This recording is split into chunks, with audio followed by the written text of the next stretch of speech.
लगभग 450 पौने 500 करोड़ पे था, 470 करोड़ पे था। वही वरुण बेवरेज 2019 कोविड पार करते करते 2023 जब पार किया, 470 करोड़ से 2100 करोड़ के प्रॉफिट पे, नेट प्रॉफिट पे आ गया। 9 गुना मार्केट कैप बढ़ा। वरुण बेवरेज बढ़ता चला गया। 2019 में जो 20,000 करोड़ की कंपनी थी, वही 2024 में लगभग 2 लाख करोड़ की कंपनी हो गई। 1000% रिटर्न दिया अपने इन्वेस्टर्स को पिछले 5 साल में।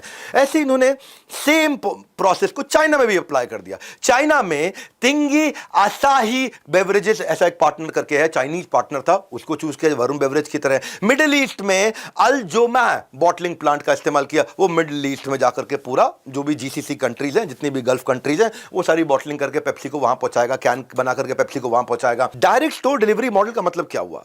कंपनी ने बोला जहां ज्यादा माल बिकता हो, जिधर बहुत बड़ी सेल्स होती हो, जिधर बड़ा रेवेन्यू आता हो, जिधर ज्यादा रिटेल आउटलेट और सुपरमार्केट है, वेयर हाउस वहां बनाएंगे हम।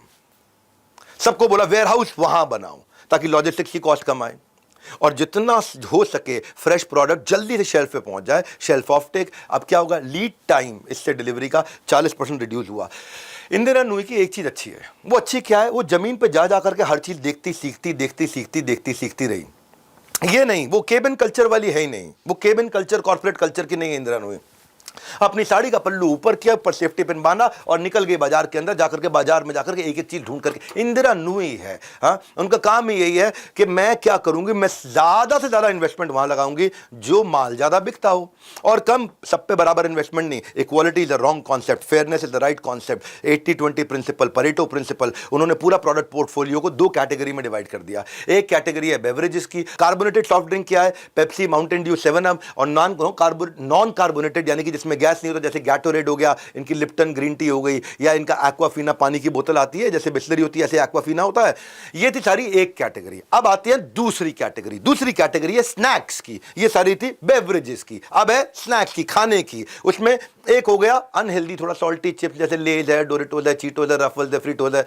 फिर है न्यूट्रिशन स्नैक्स, ओट्स हो गया, सन चिप्स हो गया, मसल मिल्क हो गया।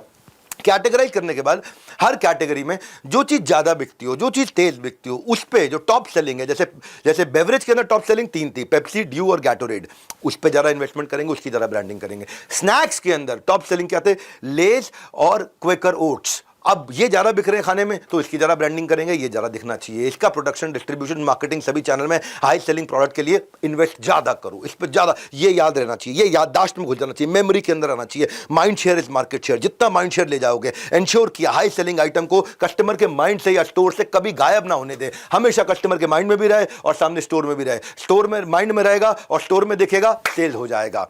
अगले अध्याय की तरफ चलते हैं। अपने आइडिया को कस्टमर के माइंड में डालना कैसे है, उसके माइंड में घुसाना कैसे है। सीईओ बनने के बाद उनके सामने जो चुनौती थी, वो स्नैक्स और बेवरेज मार्केट में कंज्यूमर बिहेवियर बदलने लगा। क्या बदलने लगा? हेल्थ के ऊपर फोकस करने लगे लोग। लोग कहते हैं भाई सॉफ्ट ड्रिंक और चिप्स जो है ना, ये मोटापे के बड़े कारण बन गए हैं, है ना। और गुजरात में गाना कौन सा चलता है? वो कमरिया तेरी कम,